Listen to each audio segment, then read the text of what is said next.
What was your relationship with Suge like after your wreck? Like, in the year or two after you were dealing with all of the repercussions of a really tragic night?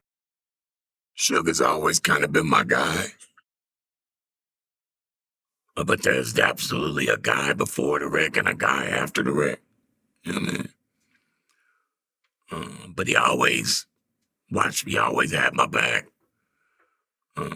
Never let any crazy stuff come my way or happen to me. Besides taking my credit and my money. He was always cool to me, and it's not his. I never looked at it as it was his fault because I wasn't in a space I could do better business or be a better man than I was in that moment. But all of my stuff is purposeful.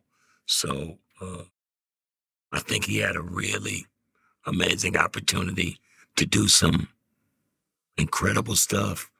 And show business has a way of, messing with your head and not allowing you to see the forest for the trees, for lack of a better way of putting it.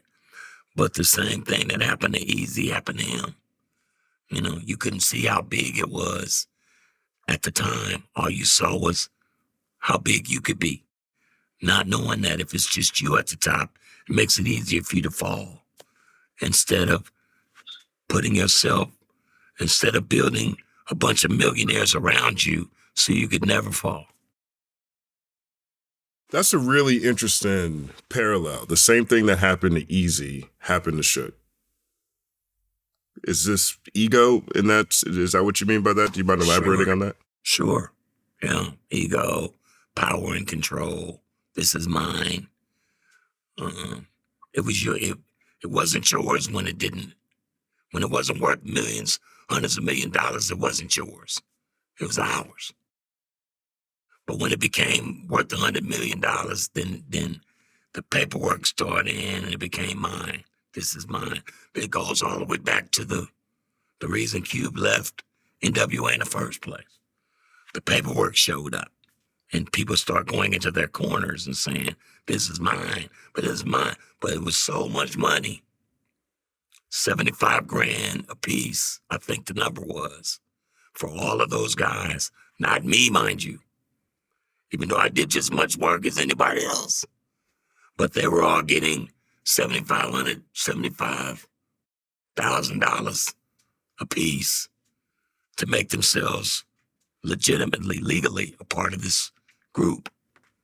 But the group belonged to, and it just got all messed up and Cube was like, hey, I don't give a damn about all of that worth my money for the work I did. Now they're trying to justify deals. This is just me shooting from the hip, trying to justify probably publishing deals that they had made on the group's behalf. You couldn't make those deals without these people. So they had already screwed the group up before it had really even formed itself into the machine that it could have become. And that's the same thing with Death Row.